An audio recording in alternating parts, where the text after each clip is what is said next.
All right, so we had some weird technical difficulties there. But anyway, I was trying to ask you, Justin.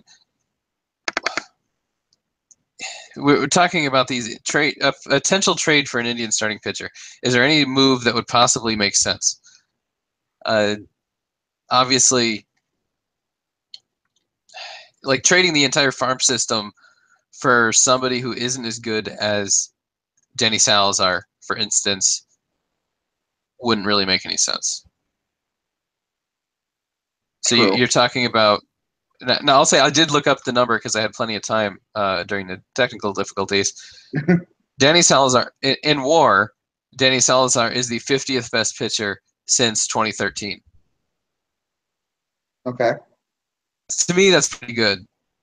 It doesn't tell you everything, but it's solid. He's got a 3.7 FIP and a 3.49 xFIP and a 10.3 K per nine, which is better than every single other player on here except Noah Syndergaard between 30 and 50.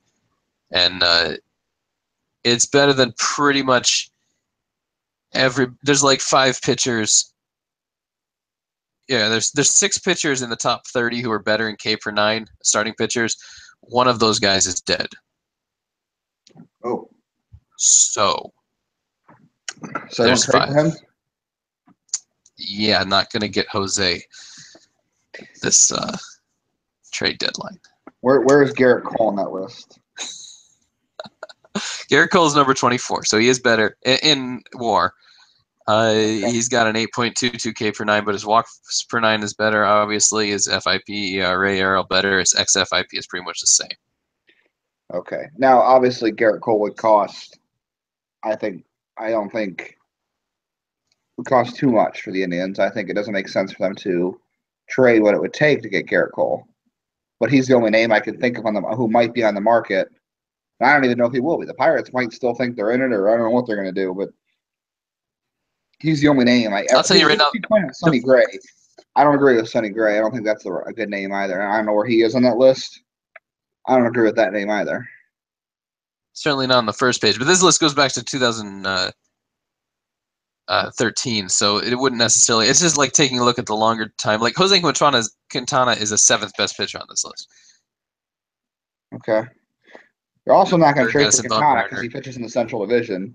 The White Sox aren't going to help the Indians. Yeah, so the Indians don't want to help the White Sox in 5 years. Yeah, you can't give Tristan McKenzie to the White Sox. They already have Yoan Moncada. Like, you really, they've already got a superstar team coming up in a couple of years. You really don't want to. And the White Sox would ask for more anyway, because it's in division. Yeah, and that's why it's almost impossible to deal at least good players. You can deal role players, but you're not going to deal great players. It's kind of like Michael Martinez in division. No, yeah, sure.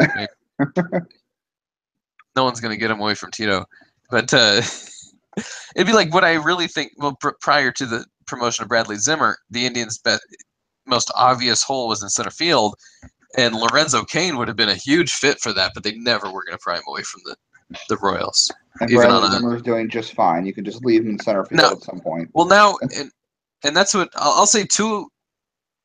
There were 2 articles I wrote earlier this season about roster moves I thought should have made. One of them was that I thought Naquin should have been brought back up right before, or I thought his injury was going to be a lot less severe than it was. He ended up missing like a whole month, and I was assuming he'd be coming back up soon. And I said that he should be brought back up as soon as he was back from the DL, because I never thought they were going to bring up Zimmer that quickly. I thought they were going to wait another month or 2 on Zimmer. If I would have known they were going to bring up Zimmer, I would have just said bring up Zimmer. The other one was that Josh Tomlin should be sent to the bullpen or released, and they should bring up to replace Tomlin. Now, this was a long time ago, and obviously people got hurt, and Clevenger came up anyway. But now I think they should do the same thing with Tomlin and get Danny Salazar back in the rotation. And I think, honestly, that Danny Salazar is going to be better than anyone they could possibly get in a trade, and he doesn't cost you the entire future of your franchise. I hear people say all the time, who's your untradeable? It's Francisco Mejia and Tristan McKenzie. Yeah, well, you're not getting anybody then. The Indian system is not that deep. That's why we do these top 10 lists twice a month. We do top 10 lists positionally. Every single one we say, wow, there's like 2 good guys on this list and everyone else sucks. pretty And a much. lot of those times, those two good guys, it's not like they're guaranteed future all-stars. I would say McKenzie is, but I wouldn't say Mejia is. He could be. He's a good hitting catcher. There's a good chance he'll be a star someday, but I wouldn't guarantee anything. No. When they drafted Brady Aiken, everyone nationally was like, okay, he's like the Indians' #1 prospect. And I didn't even want to include him in our prospect rankings because I was like, no one's ever seen him pitch. He's injured. He's been out Now for a we year and a half, have. and then he comes back, and he's nowhere near as good as anybody thought he was going to be. And I want to talk about how fast he throws just to get Justin in trouble. Oh, good. Go ahead. Get me in trouble. Go for it. But okay, how about this? When I saw him in AZL, I saw a radar gun, and he was throwing 88 miles an hour at his fastest. His fastball sometimes was hitting 86. That's not Clayton Kershaw, which is what he was supposed to be. So you're talking about top prospect this year. Yeah, well, I'm talking about. I guess it would have been 2016, so last year, about this time. But so that's what we're. I mean, what we think the Indians' top prospects are. He may be the Indians' top left-handed pitching prospect, maybe like number 2 or number 3. We haven't done that list yet, so I don't know. I haven't looked into it that closely. But he's not going to get you anything. So you can think that the Indians, you can be a homer and think that the Indians have a great farm system, but they don't. They gutted it last year. They really crushed it in those trades. And the drafts in 2011, 2012 were really not very good. And last year's guys still aren't worth anything. Yeah, I mean, you can't judge off of a half a year in AZL or Mahoney Valley. That's what I'm thinking. They're not really worth anything. Like, if you get a trade talk going with some team for a starting pitcher, Will Benson and Nolan Jones aren't going to really drive the deal. Like, those guys are not going to be huge trade talk drivers because they don't have any stock. They don't have any stock right now.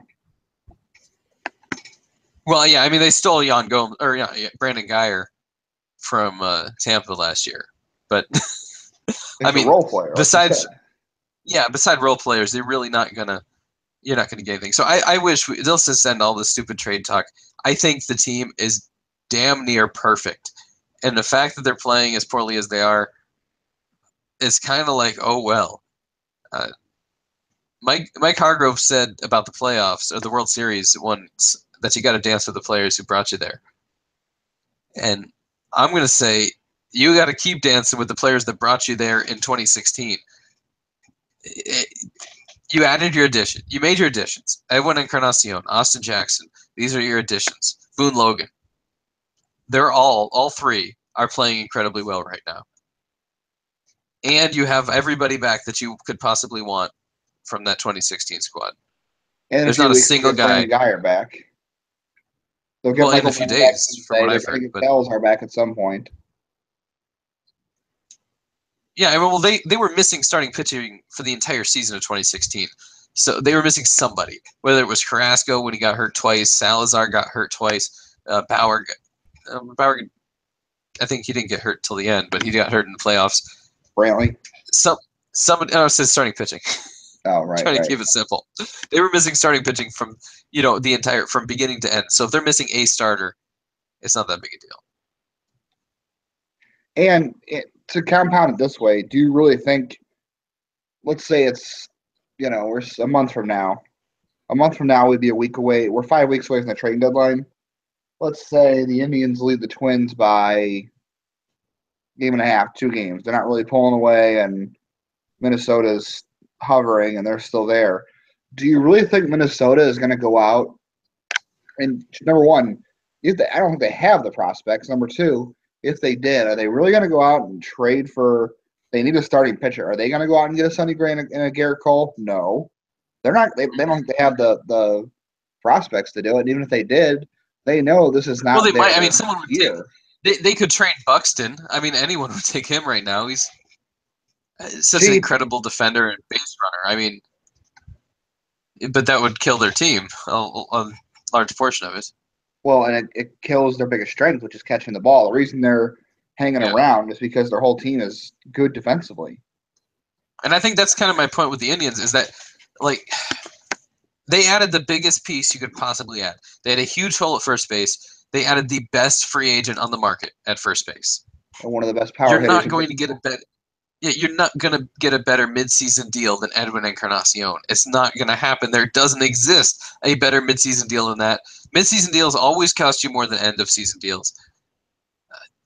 True. It's just, it's very silly, and I think honestly, from 1 through 9, if you really look through their lineup and look at their pitching rotation, and the 25-man roster, there's like 2 weak spots on the 25-man roster, and they're both there because of injuries. And once those guys get back, then you have no weak spots on the entire 25-man roster. And you really just got to be patient and let the season run out. Catcher? Well, but again, it's kind of like the whole Tomlin-Bauer situation. You're not going to get rid of either of those guys. I guess you could put Perez in AAA, arguably. But who's going to back up Gomes? Erik Kratz? You think Erik Kratz? It would be Erik Kratz or Adam Moore. And well, that's why I don't think they will. I think you got those two guys for the rest of the year. And you don't want to trade for some big-name catcher who's going to be around for 10 years because Francisco Mejia is probably going to be up by September 2018. And you really want to push his path? He's going to be the starter. He's going as soon as he's up, I bet you he supplants Gomes as starter. The only I would depending on what you get in return, I would consider trading Francisco Mejia. Like I said, depending on what you get in the return, but the only reason I say that is because I don't think it's a guarantee he's going to start a catcher. Like Tristan McKenzie's a starting pitcher. He's going to be a starting pitcher. And I think his floor is now a little bit higher than Mejia's because if Mejia doesn't stay at catcher, I don't know what happens to him. But I don't think it's a guarantee bet he stays at catcher. If he does, I mean, his bat is going to make the majors. There's no doubt that his bat is going to carry him here, but I don't think he stays at. There's no guarantee he's good enough to catch full time. I honestly haven't seen him that much. I've seen him in some minor league spring games. I saw him in the Futures game where he was a catcher. Also saw Gary Sanchez in that game. So they had some pretty good catchers behind the plate that day in San Diego. But I haven't seen him play in that many total games, so I'm not really going to make a judgment on him. I'll say he wasn't a very good catcher in the AZL, and that really shows how change. Just looking at we had recent discussions privately about Micah Mignard. When I saw him, he was a soft tossing control pitcher. And now you're telling me he's throwing mid-90s and he has no control. So yeah. Whatever the numbers are, even if the numbers are the same or whatever, like he's a completely different pitcher than he was 3 years ago. Or 2 years ago. So players change completely. Obviously, Mejia has changed 100% since I saw him. Nelly Rodriguez is 100% different. Well, no, now he's the same player that I saw, but for like 2 years he was a different player. When I saw him, and he was Nelson Rodriguez, the catcher. No. Wow. I did want to mention, I kind of on the line of our farm system isn't as good as people make it out to be. I think we had a discussion on Eric Gonzalez on this show last week. If we didn't, we had it on Tribe Time Now. And just go listen to Tribe Time Now because we just started that back up again with Ryan Thompson. Where I was saying, Eric Gonzalez hit a home run, everyone went nuts and said he should be a starter. And I saw today. Here.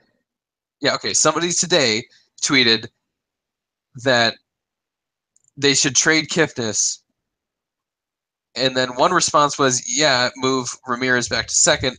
And then the next response was, no, I want Eric Gonzalez to start at second, leave Ramirez at third. Now, that's smart. They're never going to trade Kipnis. That's insanity. They signed him to a long-term deal. They love him. I talked about last year, like, I think if the Indians ever brought back the role of captain, it would be him. Yes. Like, they would make him the captain because he is a leader. Everyone who talks about they don't have locker room leaders, yes, they do. They have Jason Kipnis, Michael Brantley, and Corey Kluber. They've had those guys for years, and they are locker room leaders. Kipnis is the most vocal leader they have. Yeah, so they've got those guys in the locker room, and that's him, and they're not going to trade him because he's really good. He might not be the best second baseman in baseball, but he's a top 5 in the AL, and that's plenty good enough. You're not going to get someone better for Kipnis than you, especially right now. Why would they trade him now? You're going to sell low because he's Yeah. 30. He's owed $52 million, and he's having a bad year because he started off the year hurt. So like, Yeah, he's now selling if you low anyway. You're not going to get a good return on your or value on your return. It'd be stupid. if you want to talk about next season, which I don't want to talk about next season at all, but I was saying if you want to talk about next season and possibly moving Kipnis, you would move Ramirez to second, Yandy Diaz to third, and Kipnis would DH or play That's a first trade. base maybe. If you're going to trade Like, but Kipnis, that's a trade you make in the offseason, not now. well, okay, but that's what I'm saying. Like, so it's irrelevant. You're not going to trade Kipnis. You're not going to move him off a second this season anyway. He's going to play the entire season there. I think this Eric Gonzalez thing, like, people went crazy, and a lot of this stemmed from Andre Knott and some stuff he said during the broadcast, and I feel like every single time, like, something negative comes up, Andre Knott comes up and goes, "No, that's not true.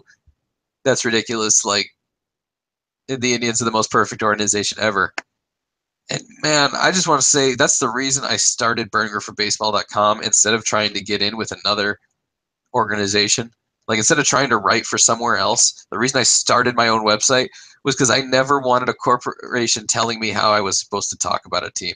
If the Indians are playing like shit, I want to say the Indians are playing like shit. And if somebody is bad, like let's say Josh Tomlin is a terrible, awful pitcher, then I want to be able to say it. I don't want to have to come up with these excuses about whatever. And I feel like everybody on that STO staff just constantly is coming up with excuses for everybody. Even like, and some of them are good players and they deserve some excuses sometimes, but some of them are Josh Tomlin. And he is what he is, and we know what he is. He's a guy who gives up a ton of home runs, and he has a 6 ERA in June when it is significant. And he's not as good as Danny Salazar. And I don't know that he's as good as Julian Merriweather or Ryan Merritt. He's just, I'm tired. I'm tired of Josh Tomlin. It's most of it. Well, I guess you're going to be a lot more tired because we just said he's not going anywhere. Oh, I'm sure they will. Until last August, they're not going to give up on him now. Didn't I just say that? Like, this entire episode, he's not going anywhere. He's going to be there. They're not going to trade for anybody. I think that's probably enough for today. They're probably going to win the next 20 games. And, well, shit. Detroit's the worst team in the AL. San Diego's one of the worst teams in the NL. They've got 9 games in a row against Detroit and San Diego coming up. Not immediately. They play Texas first.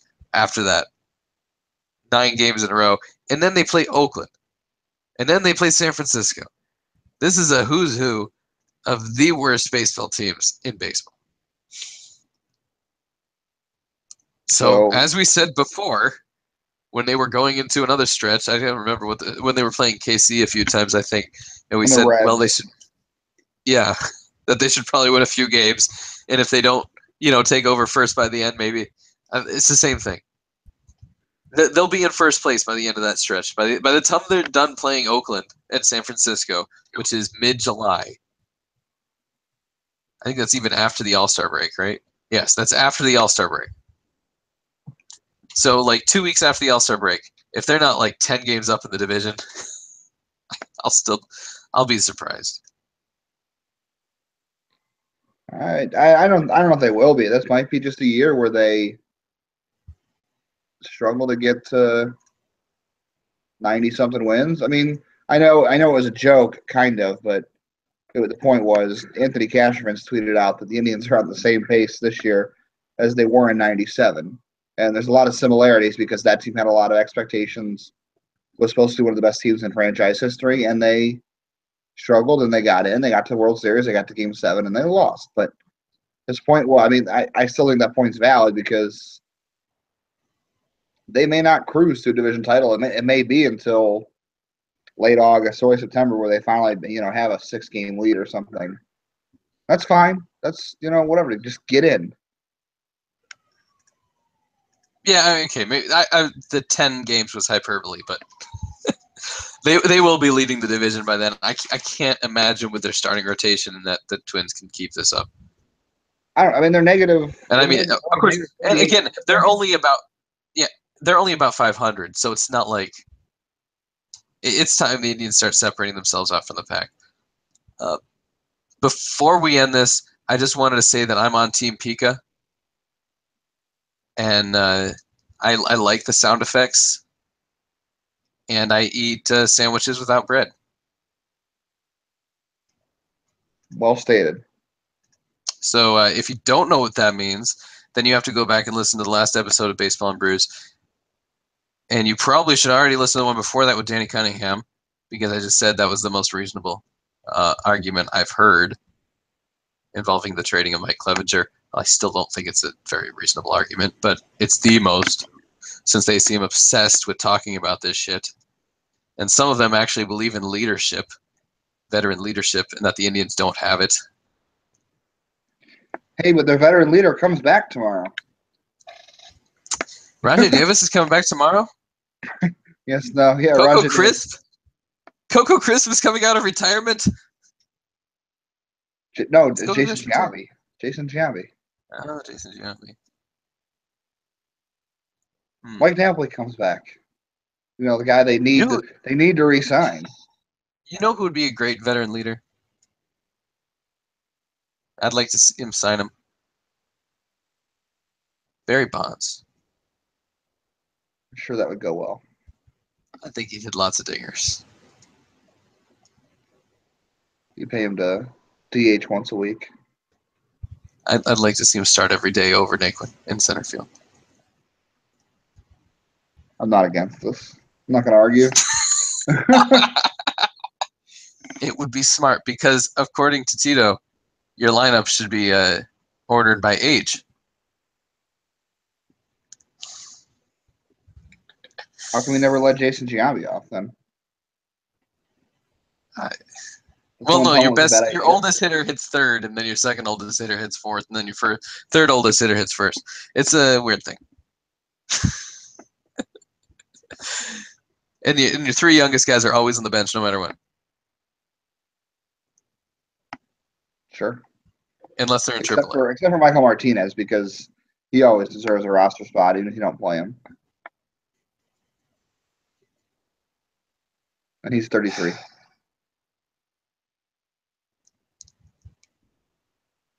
See y'all at the AZL games this week. Have a great week. Go Tribe.